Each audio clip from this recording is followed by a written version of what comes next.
ассалому алайкум бинандагони гиромӣ, нашри ҷанбастаи барномаи иттилооти навидро мустақиман манзури шумо мегардонем. Дар студия Соро Холиқназарова ва сурдатарҷумон Қамаров Авранг. имрӯз дар қасри миллат президенти ҷумҳурии Тоҷикистон пешвои миллат муҳтарам Эмомалӣ Раҳмон, раиси маҷлиси шӯрои исломии Эрон Муҳаммад Боқири Қолибовро дар доираи сафари расмияшон ба Тоҷикистон ба ҳузур пазируфтанд. Дар мулоқот масоили муносибатҳои Тоҷикистону Эрон бо шумули робитаҳои байнипарлумонии ду кишвар баррасӣ гардид. Сарвари давлат муҳтарам Эмомалӣ Раҳмон дар оғоз изҳор доштанд ки мо кишвари дӯсту бародари Эронро шарики муҳими худ дар минтақа арзёбӣ мекунем. нақши парлумонҳои ду кишвар дар рушду тавсеяи равобити Тоҷикистону Эрон дар ҳавзаҳои мухталиф махсус таъкид гардид. дар ин зимн ҷонибҳо хостори идомаи муколамаи созандаи парлумонӣ ва тақвияти бештар фаъолияти гурӯҳҳои дӯстии байнипарлумонӣ шуданд. таъкид гардид ки тавсеяи ҳамкорӣ дар бахшҳои иқтисодию тиҷоратӣ, сармоягузорӣ, саноат, энергетика, нақлиёту транзит, кишоварзӣ ва дорусозӣ ба манфиати ҳарду кишвар хидмат менамояд. густариши ҳамкории фарҳангӣ ва ҳифзи арзишҳои муштарак аз вазифаҳои дигари парлумонҳо дониста шуд. ҷонибҳо нақши ҳамкории байни парлумонҳо ҳамчунин дар пойдории сулҳу субот дар минтақа ва ҷаҳон ниҳоят муҳим арзёбӣ намуданд. баъд аз мулоқот бо президенти ҷумҳурии Тоҷикистон пешвои миллат муҳтарам Эмомалӣ Раҳмон, раиси маҷлиси шӯрои исломии Эрон Муҳаммад Боқири Қолинбов дар ҳузури хабарнигорон ба тариқи зайл ибрози андеша кард. бисмиллаҳ роҳмонир роҳим. арзи салом дорам به ملت عزیز تاجیکستان.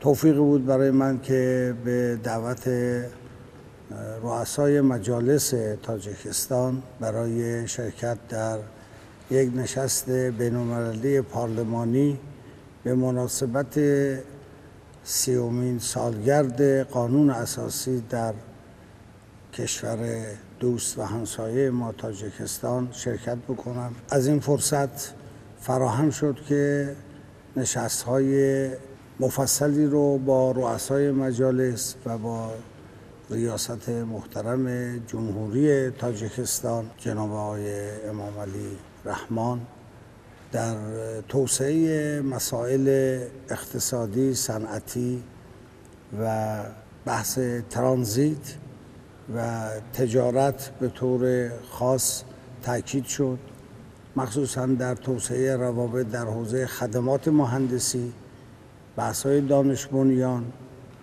و تکنولوژی هایی که مخصوصا در بخشایی که مزیت های این کشور در حوزه صنعت هست. امیدوارم که انشالله همینطور که در 3 سال گذشته بیش از 2 برابر تجارت بین دو کشور افزایش پیدا کرده، مطمئن هستم که در سالهای آینده با سرعت بیشتری این همکاری ها انجام میشه. در 2-3 سال گذشته رؤسای محترم جمهور در 2 کشور و رؤسای پارلمان ها و هیئت های متفاوت در زمینه‌های مختلف و مخصوصاً کمیسیون مشترک اقتصادی 2 کشور مرتب ملاقات میکنن، سفرهای کاری برقرار میشه، روابط در حوزه مسائل دانشگاهی و علمی و توسعه علمی و فرهنگی و بحث توریست هم در اولویت کاراست. امیدوارم که این ارتباطات همینطور مستحکم و با دوام باشه و ارتباط قوی بین 2 کشور همسایه، همزبان، همدین، همفرهنگ و فرهنگ تمدنی چند هزار ساله بین 2 کشور انشالله با قوت ادامه پیدا کنه. مخصوصا همه توجه داشته باشیم به زبان فارسی و این فرهنگ اصیلی که وجود داره. انشالله بتونیم این رو بیشتر توسعه شد. имрӯз ҳамчунин пешвои миллат муҳтарам Эмомалӣ Раҳмон дар қасри миллат раиси шӯрои федератсияи маҷлиси федералии Русия Валентина Матвиенкоро ба ҳузур пазируфтанд. дар мулоқот масоили ҳамкории гуногунҷанбаи Тоҷикистону Русия ва нақши равобити байнипарлумонӣ баррасӣ шуд.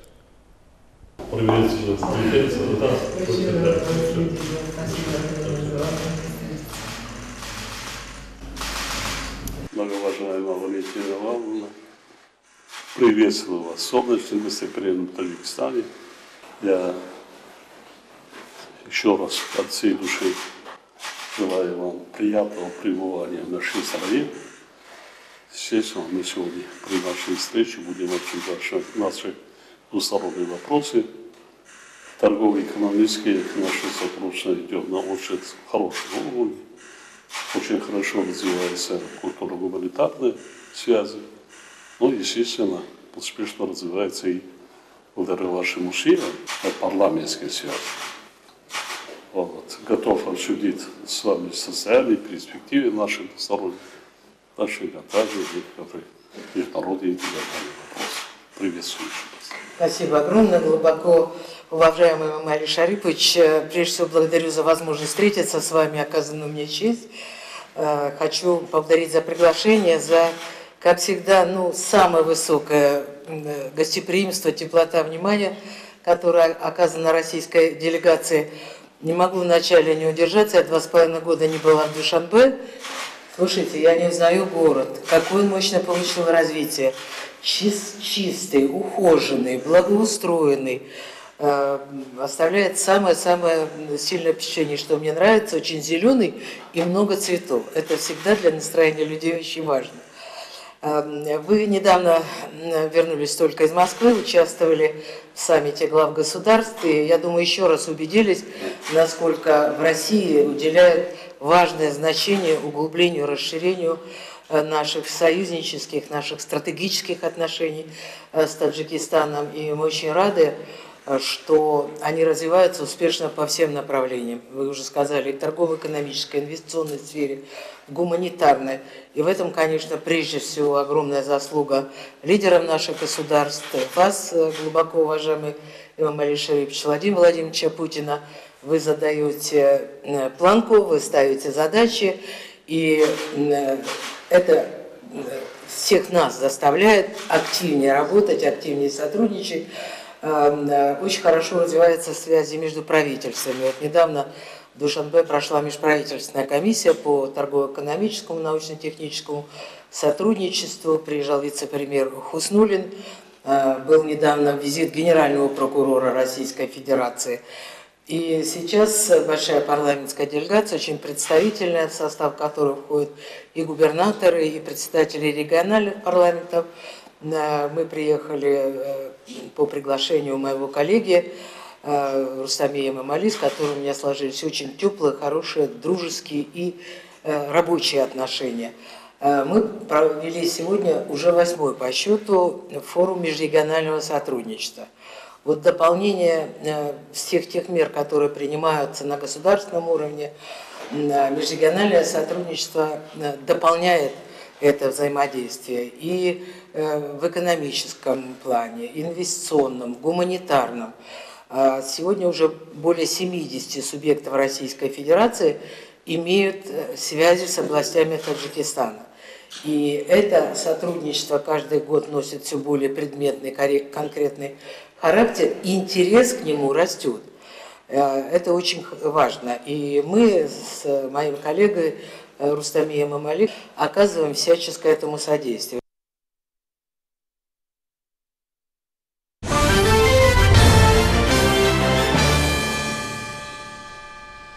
امروز در قصر ملت پرزیدنت جمهوری تاجیکستان پیشوای ملت محترم امامعلی رحمان راهبران هیئت‌های پارلمانی اشتراکداران کنفرانسیای بین‌المللی پارلمانی بخشیده به 30 سالگی کنستیتوسیای جمهوری تاجیکستان را به حضور پذیرفتند.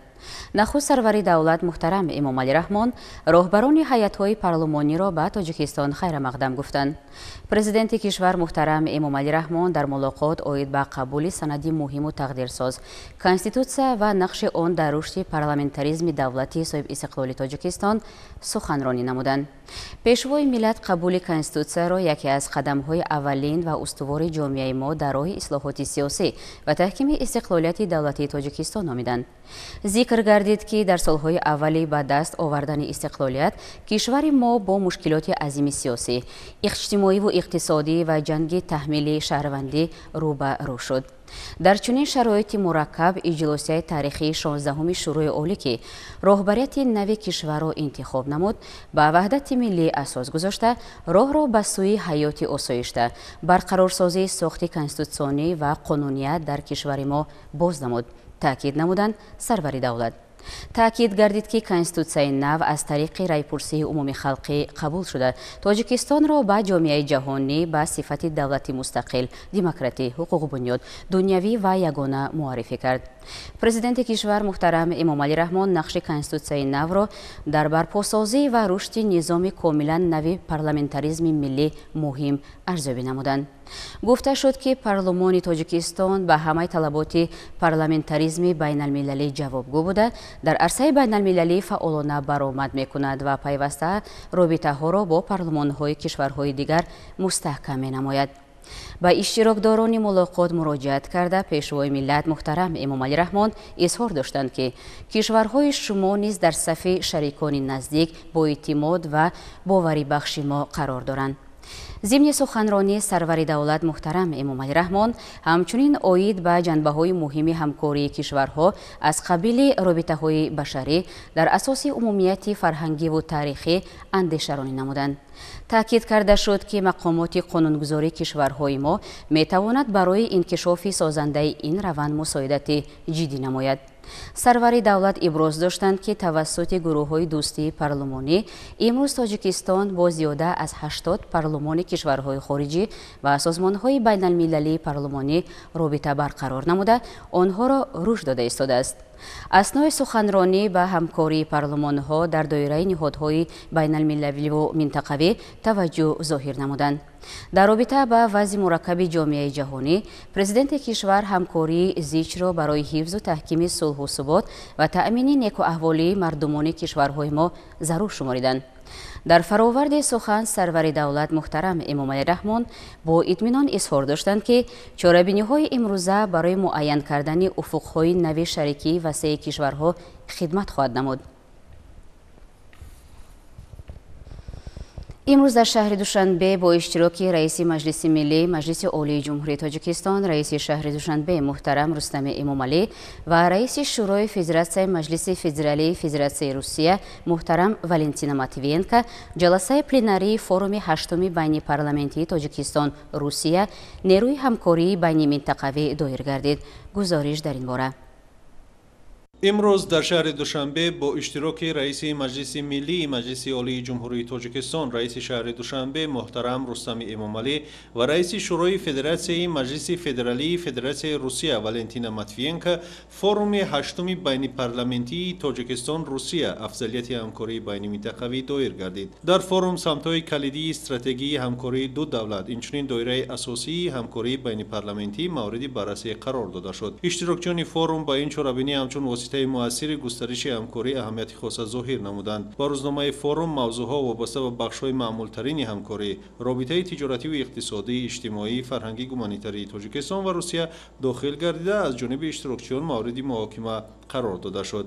таъкид гардид ки Тоҷикистон ва Русия дар рушди соҳаҳои мухталиф аз қабили иқтисод ва тиҷорат, сиёсат ва амният, фарҳангу гуманитарӣ ба пешравиҳои назаррас ноил гардиданд. форум имкон фароҳам овард ки масъалаҳои муҳими мавриди таваҷҷӯҳи ду давлат баррасӣ карда шаванд. новобаста ба дастовардҳои ноил гардида байни Тоҷикистон ва Русия иқтидори бузурги истифода нашуда дар ҳама самтҳои афзалиятнок мавҷуд аст. ҷонибҳо талоши бештарро дар самти ташкили корхонаҳои муштарак дар саноати сабук, хӯрокворӣ, химия, инчунин дар самти тандурустӣ ва гидроэнергетика зарур шумориданд.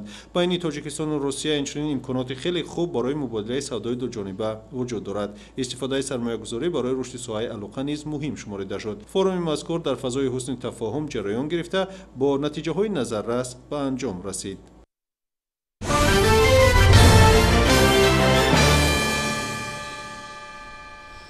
имрӯз раиси Маҷлиси Миллӣ, Маҷлиси Олии Ҷумҳурии Тоҷикистон, раиси шаҳри Душанбе муҳтарам Рустами Эмомалӣ бо раиси Маҷлиси Шӯрои Исломии Ҷумҳурии Исломии Эрон Муҳаммад Боқир Қолибов ки бо сафари расмӣ ба Тоҷикистон ташриф овардааст, мулоқот намуданд.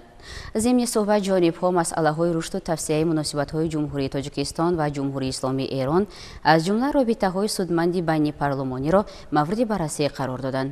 ҳамчунин мулоқоти раиси Маҷлиси Миллӣ, Маҷлиси Олии Ҷумҳурии Тоҷикистон, رئیس شهر دوشنبه محترم رستم امامعلی با رئیس مجلس شورای اسلامی جمهوری اسلامی ایران محمد باقر قالیباف با اشتراک هیئت‌های وسیع دایر گردید. نخست رستم امامعلی مهمان ارجمند رئیس مجلس شورای اسلامی جمهوری اسلامی ایران محمد باقر قالیباف و هیئت رسمی کشور با ما دوست و برادر ایران را به تاجیکستان خیر مقدم گفتند. جانب‌ها از رشد با مرام همکاری بسیار جانبه بین دو دولت اظهار قناعتمندی نمودند. امروز رئیس مجلس ملی مجلس عالی جمهوری تاجیکستان رئیس شهر دوشنبه محترم رستم امامعلی با رئیس شورای فدراسیای مجلس فدرالی فدراسیای روسیه والنتینا ماتویینکا واخوری نمودند. رئیس شورای فدراسیای مجلس فدرالی فدراسیای روسیه والنتینا ماتویینکا برای اشتراک در جلسه پلناری فروم هشتم بین پارلمانتی تاجیکستان و روسیه نیروی همکاری بین منطقوی و کنفرانس بین المللی بخشیده به 30مین سالگرد قبول کنستیتوسیای جمهوری تاجیکستان به شهر دوشنبه تشریف آورده است. در ملاقات وضع و دورنمای مناسبت‌های دوستانه تاجیکستان و روسیه در ساحه‌های اولویت‌ناک و مورد توجه بررسی گردید.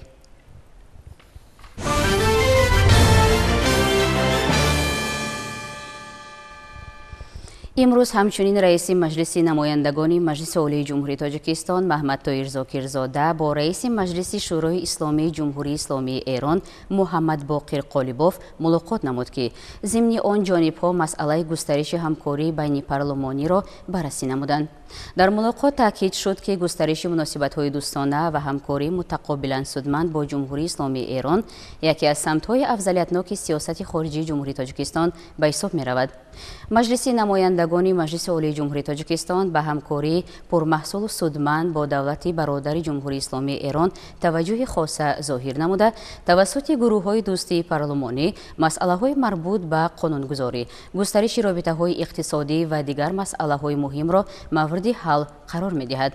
با این هدف گروه دوستی بین مجلس نمایندگان مجلس عالی جمهوری تاجیکستان و مجلس شورای اسلامی جمهوری اسلامی ایران تشکیل شده است. در ملاقات همچنین تاکید کرده شد که توسعه روابط و همکاری تهران و دوشنبه قابل اهمیت است. رئیس مجلس نمایندگان مجلس عالی جمهوری تاجیکستان محمد طاهر زاکرزاده همچنین با رئیس شورای فدراسیای مجلس فدرالی فدراسیای روسیه والنتینا ماتویینکا ملاقات نمود. ضمن ملاقات تاکید گردید که سفر والنتینا ماتویینکا به جمهوری تاجیکستان بی‌شبهه دلیل رشد با سرعت مجموعه مناسبت‌های شریکی استراتژی تاجیکستان و روسیه میباشد. ما این سفر را همچون تصدیق توجه مجلس فدرالی فدراسیای روسیه و تحکیم همه‌جانبه رابطه‌های بین پارلمانی و گسترش همکاری با مجلس عالی جمهوری تاجیکستان ارزیابی می‌نماییم. ابراز نمود رئیس مجلس نمایندگان و اضافه کرد که در این دوره مناسبت‌های دوستانه و همکاری بین تاجیکستان و روسیه که در تمام ساحه‌ها بی‌میلان رشد می‌یابد به سطح شریکی استراتژی رسیدند. رئیس شورای فدراسیای مجلس فدرالی فدراسیای روسیه والنتینا ماتویینکا تاکید نمود که ما همیشه خواستار مناسبات نیک و روابط خوب با شریک استراتژی کشور خود جمهوری تاجیکستان هستیم و تلاش می‌نماییم که این همکاری بیشتر تقویت یابد.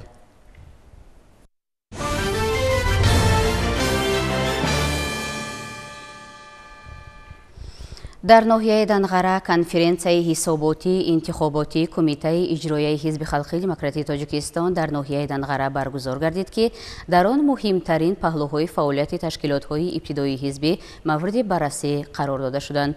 گزارش همکارم صلاح‌الدین نعمتov در این خصوص. حزب خلقی دموکراتیک تاجیکستان زودای استقلالیت کشور بوده تحت هدایت و راهنمایی‌های رئیس معظم آن پرزیدنت جمهوری تاجیکستان پیشوای ملت محترم امامعلی رحمان حمایت منفعت‌های خلق را هدف اساسی خود قرار داده با استفاده از نفوذ سیاسی خود بهر آبادی وطن تامین زندگی شایسته رشد استوار اقتصادیات ملی تحکیم رکن‌های دولتداری در زمینه دموکراتیا و حفظ عدالت در تامین حقوق و آزادی‌های مردم کشور تلاش می‌ورزند. در مؤسسه دولتی قصر جمهوری فرهنگ ناحیه دنغره کنفرانس 24 حساباتی انتخاباتی کمیته اجرایی حزب خلقی دموکراتیک تاجیکستان در ناحیه دنغره برگزار گردید. ин ҳамоиш ки бахшида ба 30-умин солгарди таъсисёбии ҳизби халқии демократии тоҷикистон роҳандозӣ гардид, дар он муовини якуми раиси ҳизби халқии демократии тоҷикистон, раиси кумитаи иҷроияи ҳизби халқии демократии тоҷикистон дар вилояти хатлон, вакилону собиқадорони меҳнат ва дигар аъзоёни фаъоли ҳизб иштирок доштанд. дар ҳисобот муҳимтарин паҳлӯҳои фаъолияти ташкилотҳои ибтидоии ҳизбӣ дар давраи ҳисоботӣ мавриди баррасӣ қарор дода шуданд. гуфта шуд ки дар давраи ҳисоботӣ шумораи ташкилотҳои ибтидоии ҳизбӣ дар ноҳияи Данғара ба 108 адад ва аъзоёнаш ба зиёда аз 9300 нафар расидаанд ки барои саодати халқ ва ободии ватан саъю талош меварзанд. аъзоёну пайравони ҳизб бо ҷонибдорӣ аз сиёсати созандаи ҳукумати мамлакат ҷиҳати тарғибу ташвиқи ғояҳои ватандӯстона дар ҷомеа, ҷалби ҷавонон ба корҳои созандагӣ, пешгирии шомилшавӣ ба гурӯҳҳои номатлуб ва дигар тадбирҳои созанда бо ташкили чорабиниҳо, суҳбату вохӯриҳои судбанд бо аҳолӣ саҳми назаррас доранд. яке аз масъалаҳои муҳими фаъолият ин тарбия намудани ҷавонон дар рӯҳияи ҳарбӣ ватандӯстӣ ва ба ин васила ихтиёран сафарбар намудани онҳо ба хизмати ҳарбӣ мебошад. тавре ҳисобот дода шуд, дар ин самт низ дар ноҳия маҷмӯан 16 чорабиниҳои ҳавасмандгардонӣ ва фаҳмондадиҳӣ бо ҷалби беш аз 1450 нафар баргузор карда шуд. мо маорифчиёни ноҳия ки як узви фаъоли анамин ташкилоти ҳизби халқии демократии тоҷикистон дар ноҳияи Данғара мебошем. кӯшиш ба харҷ медиҳем ки барномаи ҳизби кумитаи иҷроияи ҳизби халқии демократии тоҷикистонро ҳаматарафа ҷонибдорӣ намуда фарзандонро, насли наврасро дар рӯҳияи ватандӯстӣ, худшиносии миллӣ таълиму тарбия дода дар пешрафту ободонии ҷумҳурии тоҷикистон саҳми арзандаи худро гузорем. кӯшиш ба он медиҳем ки фарзандони мо имрӯз чӣ дар ҳудуди ҷумҳурӣ ва чӣ дар берун аз ҷумҳурии тоҷикистон дар хориҷи кишвар таҳсили худро давом диҳанд ва омада дар ободию созгориҳои тоҷикистон саҳми арзандаи худро гузоранд. баъди баррасӣ масъалаҳои дар конференсия матраҳ гардида, як гурӯҳ фаъолон ва аъзоёни ҳизб бо сипосномаҳои кумитаи иҷроияи ҳизби халқии демократии тоҷикистон сарфароз гардонида шуданд. ҳамчунин ба якчанд нафар аъзоёни нави ҳизб дар вазъияти тантанавӣ шаҳодатномаҳои аъзогӣ тақдим карда шуд. Салоиддин Неъматов барои барномаи иттилоотии Навид аз ноҳияи Данғара.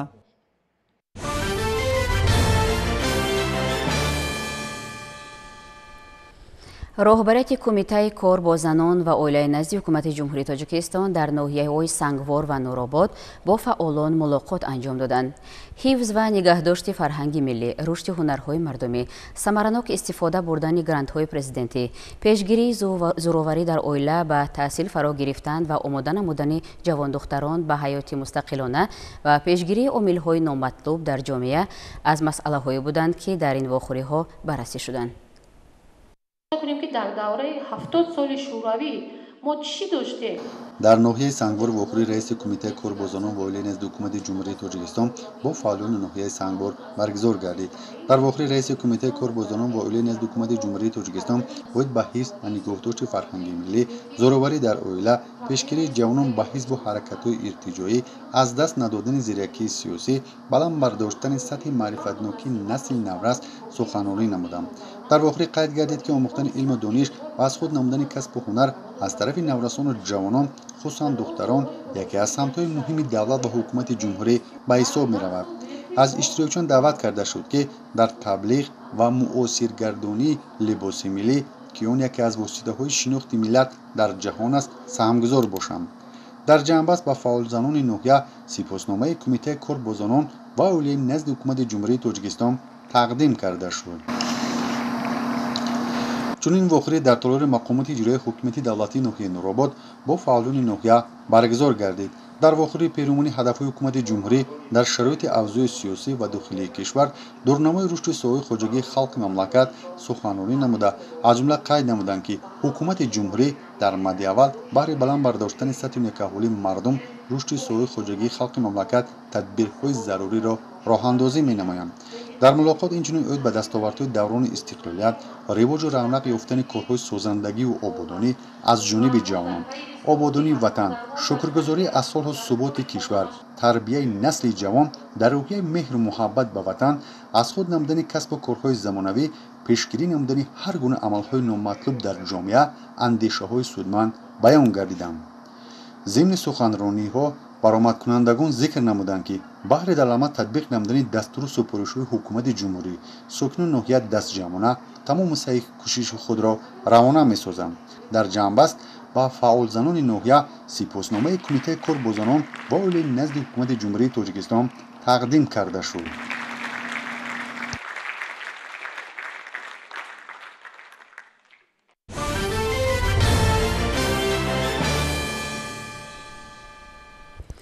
امروز در مرکز نمایشی اکسپو دوشنبه نمایشگاهی بین المللی ساختمانی تجبیلد با اشتراک شرکت‌های ساختمانی از تاجیکستان، روسیه، چین، ایران، ترکیه و ازبکستان افتتاح گردید. نمایشگاه با دستگیری پالاتای سودا و صنعت جمهوری تاجیکستان برگزار گردیده تا 12 اکتبر ادامه می‌یابد. گزارش همکارانمان در این خصوص.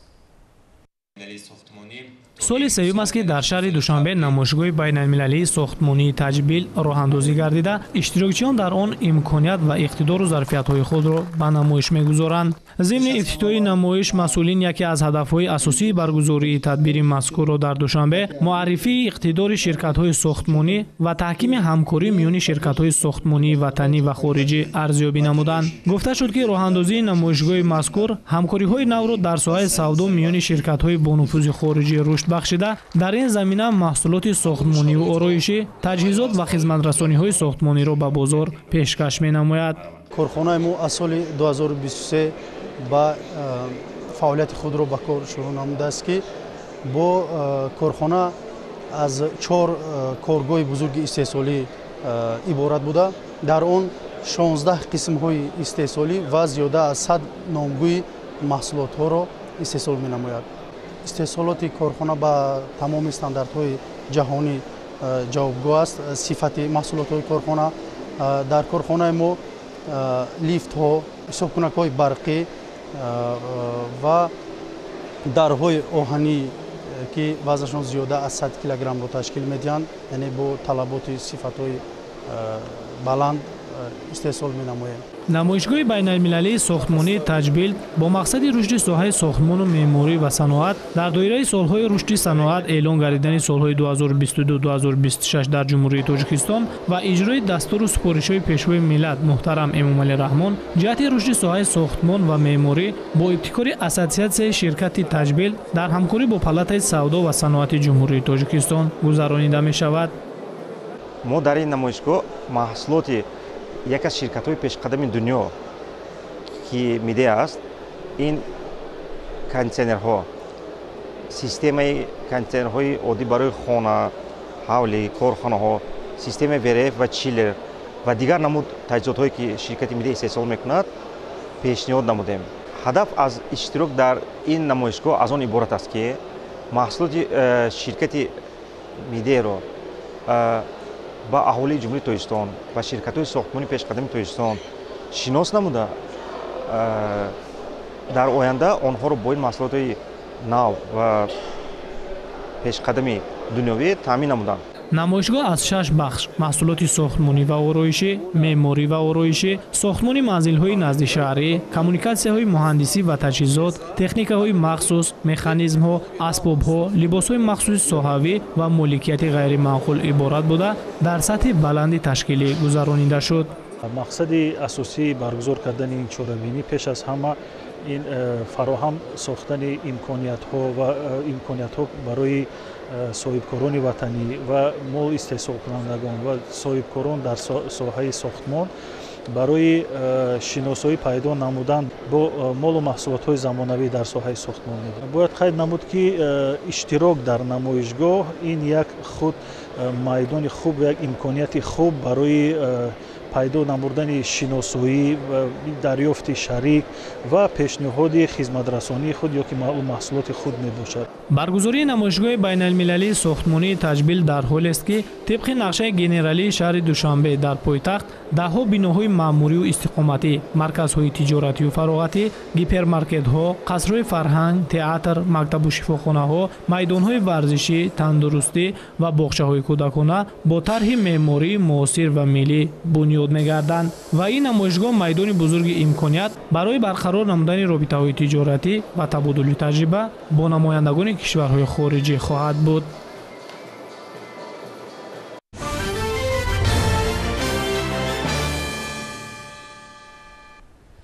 وابسته به سال معرفت حقوقی و تطبیق استراتژی ملی فراگیری مولوی جمهوری تاجیکستان برای سالهای 2022-2026 در شعبه منطقوی بانک ملی تاجیکستان در شهر کلوب سمینار آموزشی دایر گردید. از رفت این سمینار همکارانمان گزارش می‌دهند. رهبریت بانک ملی تاجیکستان در هماهنگی با اساسیاسیون بانک‌های تاجیکستان وابسته به تطبیق عملی استراتژی ملی فراگیری مولوی جمهوری تاجیکستان برای سالهای 2022-2026 سمینار آموزشی در موضوع راه‌های پیشگیری عمل‌های قلابی و تامین بی‌خطری استفاده واسطه‌های پرداختی برگزار نمودند. در سمینار مدیر شعبه منطقوی بانک ملی تاجیکستان در شهر کلوب، سردار شعبه حقوقی اساسیاسیون بانک‌های تاجیکستان و سردار شعبه بازرسی دپارتمنت مانیتورینگی مولوی نزد بانک ملی تاجیکستان ابراز داشتند که در پیام امساله خویش پرزیدنت جمهوری تاجیکستان محترم امامعلی رحمان سال 2024 را سال معرفت حقوقی اعلان نمودند و میباید معرفت حقوقی مشتریان را بلند برداریم، زیرا مشاهده‌ها نشان می‌دهند که از جانب اهالی استفاده بر واسطه‌های الکترونی و ضمیمه برنامه‌های گوناگون الکترونی خیلی وسعت یافته ایستاده است که عملی کردن عملیات‌های بانکی توسط این گونه برنامه واسطه‌ها از خوف‌های احتمالی تهدید کننده خالی نیست. علاوه گردید که کشور عزیزمان در عرصه جهانی همچون عضو کامل حقوق جامعه جهانی و دولت صاحب استقلال باید نظام بانکی خود را به طلبات زمان معاصر مطابق گرداند و یکی از زمینه‌های رشد ساحه بلند برداشتن سطح سوادناکی مولوی کارمندان بانک‌ها و اهالی به حساب می‌رود. از این لحاظ برگزاری همین گونه سمینار و مشورت‌های تعلیمی طلب زمان عنوان شد. شیرین جان سفرزاده سیف‌الدین اسماعیلف از شهر کلوب برای برنامه نوید.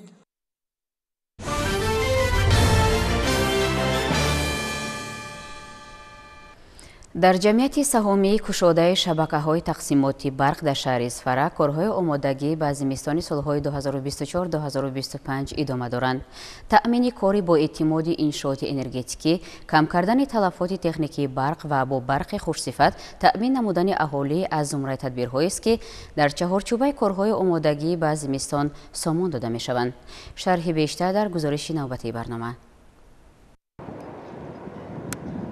شبکه‌های تقسیمات برق اصفهان جهت تأمین اجرای قرار حکومت جمهوری تاجیکستان درباره آماده نمودن ساحه‌های اقتصادیات و اجتماعیات جمهوری برای فعالیت منتظم و ثمره‌بخش در دوره تیر ماه و زمستان سالهای 2024-2025 فعالیتش را به راه گذاشته بهر تأمین با اعتماد کارخانه مؤسسه‌ها و اهالی با نیروی برق در سمت استحصالی و تکنیکی کارهای معین و مشخص را به ثبوت رسانیده است.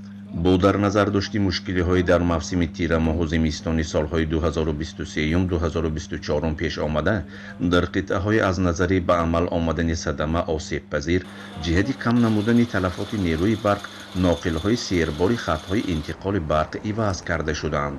برای از سیرباری آزاد نمودن ایستگاه‌های 04-6-10 کیلووات ترانسفورماتور با توانایی 6-10 کیلووات نصب و خط انتقال برقی هوایی 10 کیلووات با درازی 480 متر ساخته به استفاده داده شد. تجهیزات برقی و خط‌های انتقال برق از تعمیر جاری برآورده شده اطراف خط‌های انتقال برق از شاخ درختان که هنگام باد و باران می‌توانند باعث صدمه گردند تازه کرده شده است. در 5 عدد خط‌های برقی هوایی 10 کیلووات با مقصد بهتر نمودن اداره‌کنی فوری جداکنک‌های معاصر نصب کرده شدند. در شبکه‌های تقسیمات برق اوید به برآوردن حسابکنک‌های برقی به جای‌های نمایان نقشه چاره‌بینی‌ها ترتیب داده شده سال جاری حسابکنک‌های برقی مشتریان معیشی به جای‌های به ناظران نمایان برآورده شدند. در 9 ماه سال 2024 سال موافق نقشه چاره‌بینی زمستان‌گذرانی کارهای نظررس به انجام رسانیده شد که این هم وصلک‌های روغنین کهنه فرسوده شده به وصلک‌های واکومی عوض کرده شد که این هم با برق خوش‌صفت تامین نمودن مشتریان می باشد. موافق کم نمودن تلفات نیروی برق باشد. حسابکنک‌های نوی ایندوکسیونی و حسابکنک‌های الکترونی عوض کرده شد. همه کارهای تعمیری و نقشه گرفته شده 100% اجرا کرده شد. جامعه مهنتی شبکه‌های تقسیمات برق اصفهان اطمینان کامل دارد که در موسم سردی‌ها به طفیل آمادگی پخته رسالت خود را بدون دشواری به اجرا می‌رساند.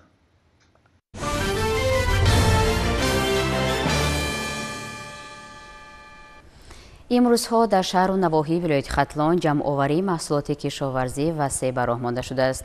Дар ноҳияи Хӯросон кишоварзону хоҷагидорон баробари ба роҳ мондани киштии зироати гуногун ҳамзамон ба парвариши пахта низ таваҷҷӯҳи хоса зоҳир менамоянд.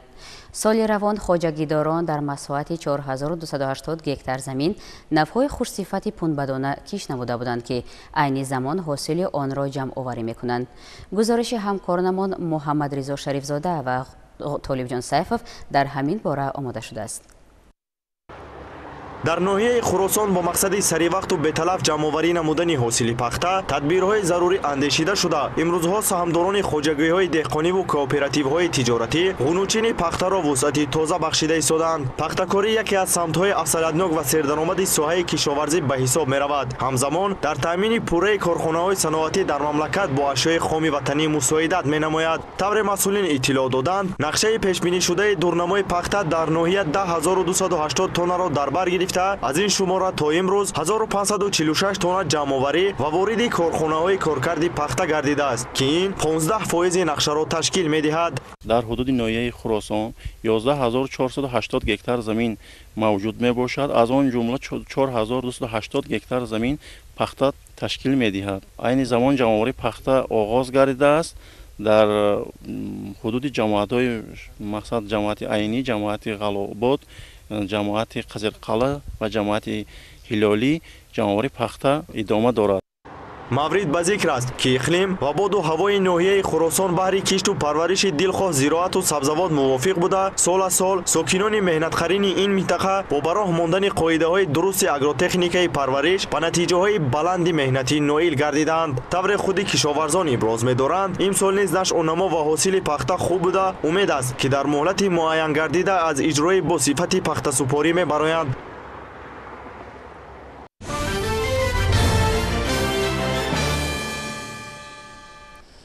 рӯзи фалак дар тоҷикистон бо шукӯҳ ва шаҳомати хоса таҷлил карда шуд.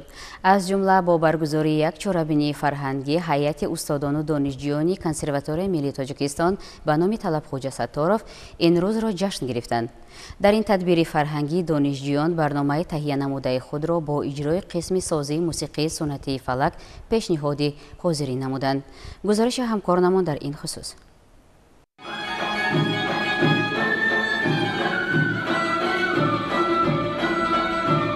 ҳамасола дар кишвар санаи 10 октябр аз рӯзи фалак ҷашн гирифта мешавад. ба ин муносибат устодону донишҷӯёни консерваторияи миллии тоҷикистон ба номи Талабхоҷа Сатторов бо таҳияи барномаи рангини фарҳангӣ аз рӯзи фалак ҷашн гирифтанд. зимни тадбири мазкур муовини вазири фарҳанги ҷумҳурии тоҷикистон суханронӣ карда, аҳли нишастро ба муносибати ин рӯзи фархонда табрику таҳният гуфта, доир ба таърихи жанри фалак ва фалаксароӣ дар Тоҷикистон маълумоти мухтасару пешниҳоди ҳозирӣ намуд. иброз гардид ки фалак аз ҷумлаи беҳтарин мероси мусиқӣ ба шумор меравад ки дар муаррифӣ ва рушд додани ин санъати мусиқии умумимиллӣ нақши арзанда дорад. зеро ин жанри мусиқӣ ҷузъи фарҳанги миллӣ, муаррифгари сунъатҳои волои миллати кӯҳанбунёди тоҷик буда, дар замони истиқлолият тавонист шӯҳрати хоса ба даст орад. фалак ба низоми таълим ворид гардид ки дар он устодони бузурги фалакхон ҷалб гардиданд ва онҳо нозукиҳои фалакхониро ба шогирдон дарс медиҳанд. имрӯз мушаххасиёти фалак барои ҳам шунаванда ва барои ҳам устодону шогирдон муайян гардид ки дар он ҳам фалакҳои якқисма, фалакҳои силсилавӣ, фалакҳои овозиву созӣ пешниҳоди шунавандагон пайваста гардонида мешавад. дар ин давра консерватория тавассути шомҳои фалакхонӣ тавонист ки симоҳои нави фалакхонро рӯи саҳнаи касбӣ биёрад ва инчунин дар ин давра як қатор китобу маҷмӯъаҳои нотави дастурамалҳои методӣ рӯи чоп омаданд.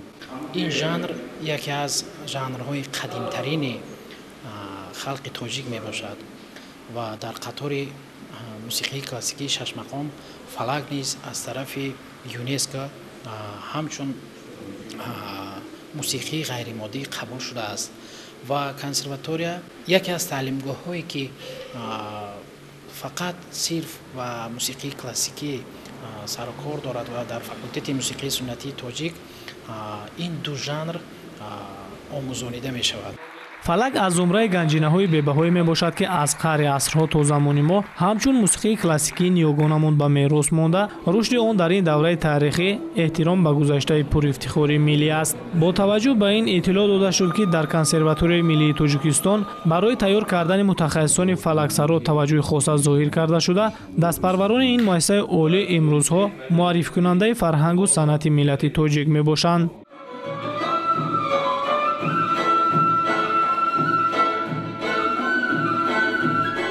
ҳамин тавр дар толори калони консерватория бахшида ба ин сана аз ҷониби таълимгирандагони ин муассисаи олӣ барномаи консертии қисми созии мусиқии сунъатии фалак пешниҳоди тамошобинон гардид.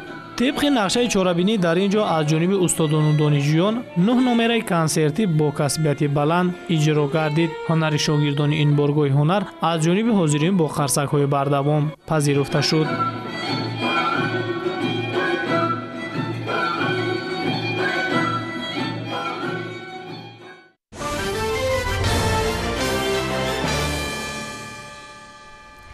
تجلیل با شکوه روزی فلک و وارد شدن نامیناسیای فلک به میراث فرهنگی غیرمادی یونسکو از جمله اقدام فرهنگ دوستانه پرزیدنت جمهوری تاجیکستان محترم امامعلی رحمان می باشد که دلیل ارجگذاری به ارزش‌های معنوی و فرهنگی و احیای بهترین سنت‌های صنعتی ملیمان معنی داد می گردد. این نکته در جمع آمدی فرهنگی بخشیده به روزی فلک در شهر حصار بیان گردید. جزئیات بیشتر در مطلب خبرنگاران منطقوی ما. در طولوری آثارخانه مرکزی شهر حصار بخشیده به روز فلک همایش فرهنگی دایر گردید که در آن دایره وسیع دوستداران این صنعت ملی جمع آمد. ابراز گردید که با شرافت استقلالیت دولتی و سیاست خیرتمندانه پرزیدنت جمهوری تاجیکستان پیشوای ملت محترم امامعلی رحمان در برابر دیگر سمت‌ها صنعت موسیقی میراثی تاجیک نیز رشد و تکامل می‌یابد. فلک موسیقی سنتی کسبی مردم تاجیک بوده در آن اساساً دو بیتی و یا رباعی انتخاب می‌گردد که معنای فلسفی داشته افشاگر راز و نیاز مردم میباشد و بیشتر در نواحی کوهستان معمول است. با دستگیری پیشوا معظم ملت اساسگزار صلح و وحدت ملی محترم امامعلی رحمان سال 2015 در قصر فرهنگ شهر حصار انسامبل را تشکیل نمودند که فلک نامگذاری شده است. انسامبل فلک از 16 تا شتات عبارت می باشد. 4 سراینده و باقی مانده‌اش نوازنده و انسامبل فلک در آزمون‌های تاجیکستان وطن عزیز من دیگر چهاربینی که در سطح جمهوری می شود بیرون از در شهر حصار چهاربینی که می شود انسامبل فلک فعالیت خودش را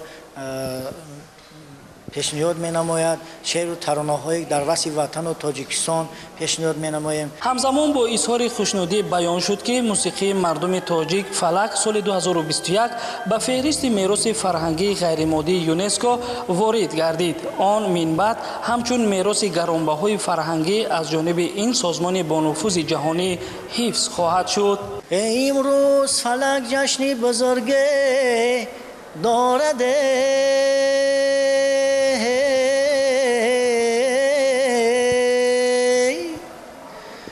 جان ای پیغام سرور نوری دارد فلک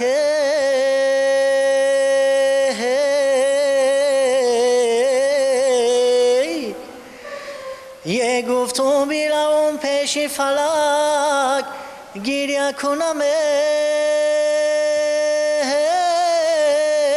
ای گریه من ای گریه من فلک چی پروا دارد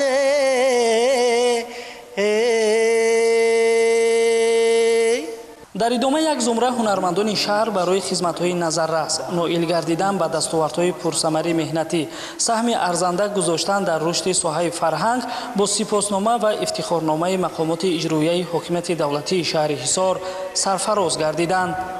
باید گفت که دسته فلک شعبه فرهنگ شهر حصار زاده دوران صاحب استقلالی وطن بوده، همچون وارث این صنعت والا جهت حفظ و رشد آن رسالت دارد. اهل هنر جهت آموزش این گنج بهبهای معنوی نیاگان در تربیت نسل نورس سهم ارزنده می‌گذارد. برنامه فرهنگی هنری با هنرنمایی شاگردان و استاد این ژانر انجام پذیرفت.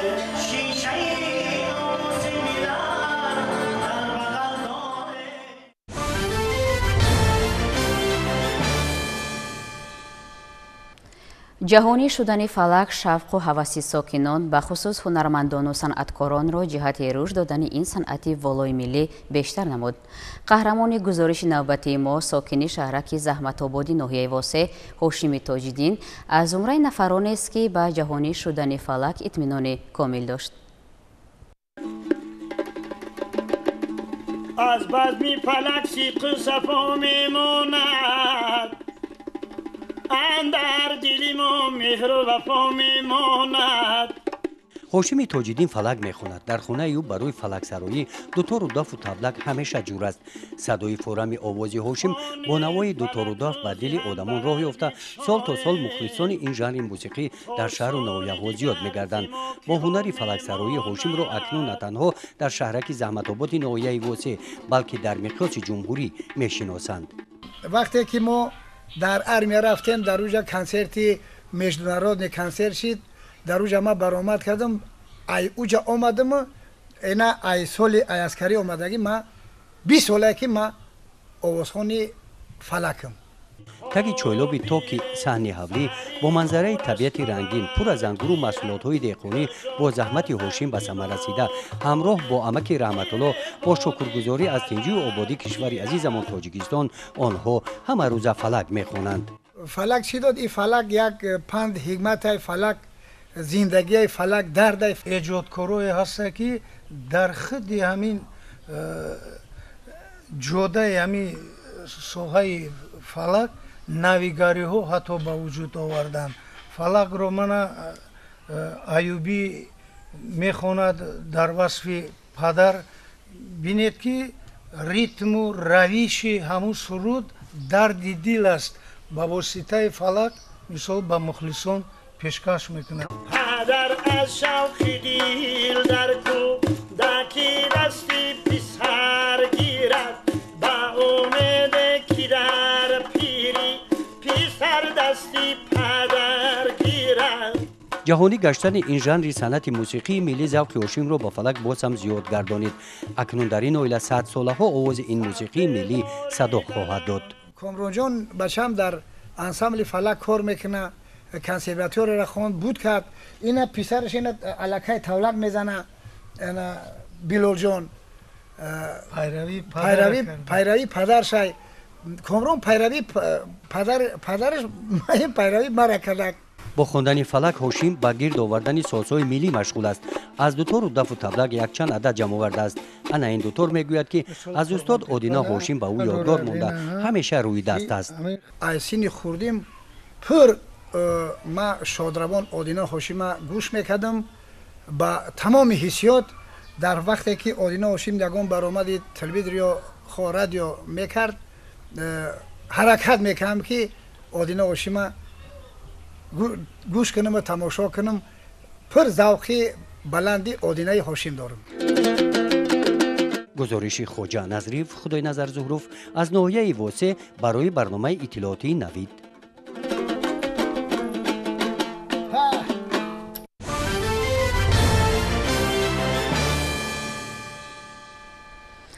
аҳли ҳунари театри мусиқии мазҳакавӣ ба номи ато муҳаммадҷонови шаҳри бохтар бо намоишномаи ҷодуи кашмирӣ мавсими нави театриро оғоз намуданд. ҳунармандони театр пайваста бо пешниҳоди намоишномаҳои нав ба сокинон ва кормандони ташкилоту муассисаҳои вилоятӣ ғизои маънавӣ мебахшанд.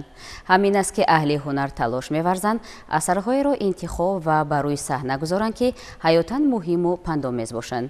гузориши ҳамкорнамон аз ҷараёни оғози мавсими нав дар театри мазкур омода шудааст.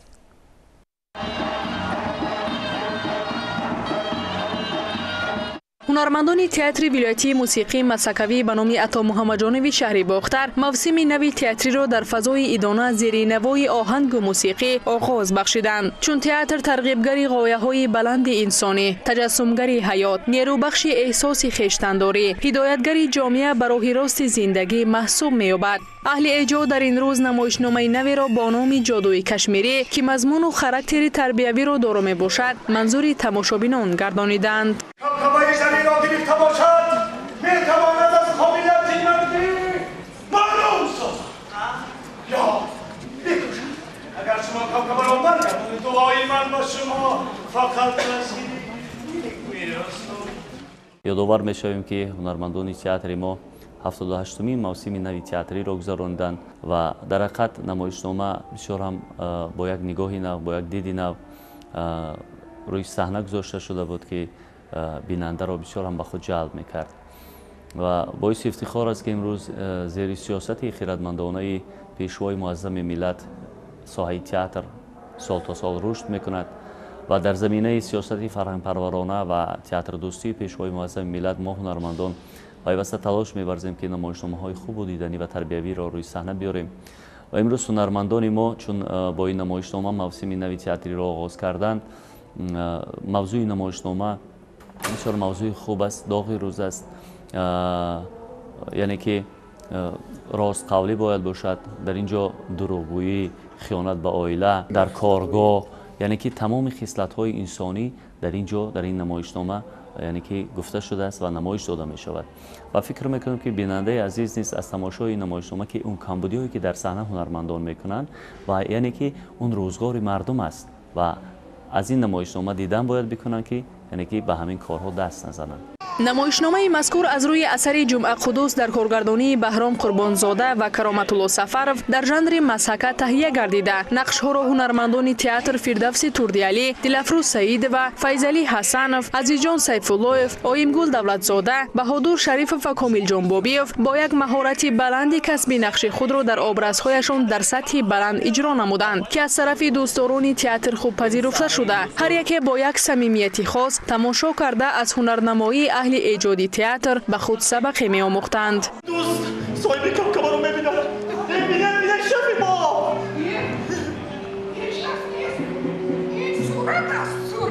صورت کجایی؟ بیشک نمایشنامه هایی که حیات و روزگاری جامعه تجسمگری فرهنگ و مدنیت والای ملی بوده به تماشابین غذای معنوی می بخشد و همزمان جامعه را به خلق و اطوار حمیده انسانی هدایت می سازد، شایسته دستگیری خواهد بود. در حقیقت باعث افتخار است که اینقدر تماشابینان زیاد به تماشای نمایشنامه ما آمدند در روز اول و ببینید که تمام مردم با گلدسته ها آمدند، اهل هنر را شاد کردند. واقعا هم هنرمند زحمت میکشد طول 2 ماه 3 ماه و وقتی که تماشابین با گلدسته ها و با یک قرصک های پرموج او را استقبال میگیرد، تمام آن زحمت هایی که کشیده است برطرف می شود. هنرمندان تئاتر موسیقی مسکوی عطا محمدجانوی شهری باختر پیوسته تلاش می‌ورزند با هنر و استعداد والا خاطر دوستداران این نوع صنعت را بالیده گردانند و در ترغیب و تشویق اخلاقی حمیده انسانی میان جامعه امروزه سهم داشته باشند. گزارش شهلای احمدخان فیروزجان قربانov برای برنامه اطلاعاتی نوید از شهر باختر. همه را میشناسید، برای همین معرفی نمی‌کنم.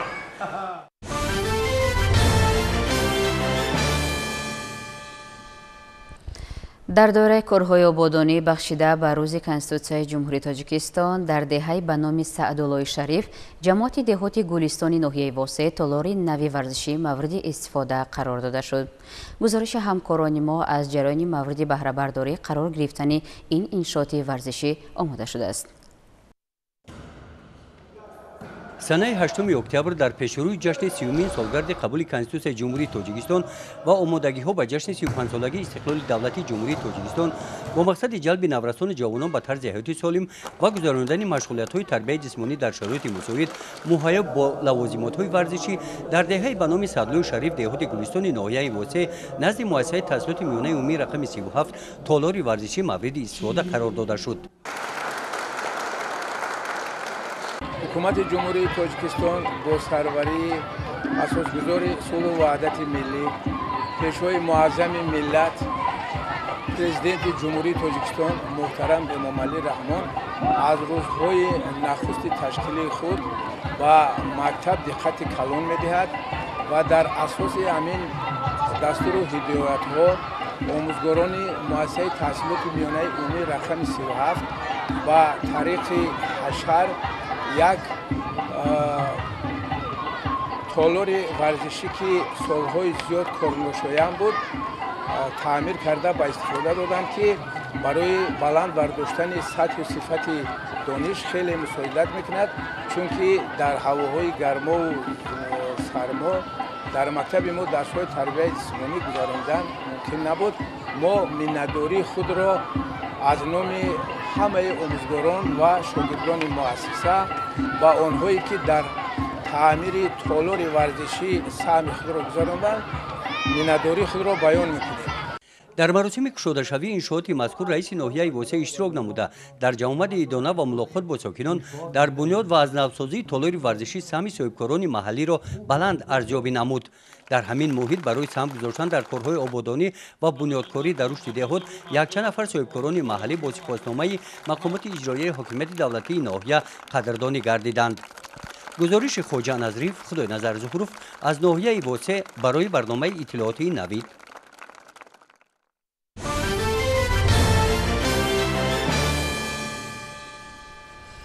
бинандагони гиромӣ буд нашри ҷанбастаи барномаи иттилоотии навид манзури шумо. бароятон шаби хушу хубро таманно мекунем. хайр.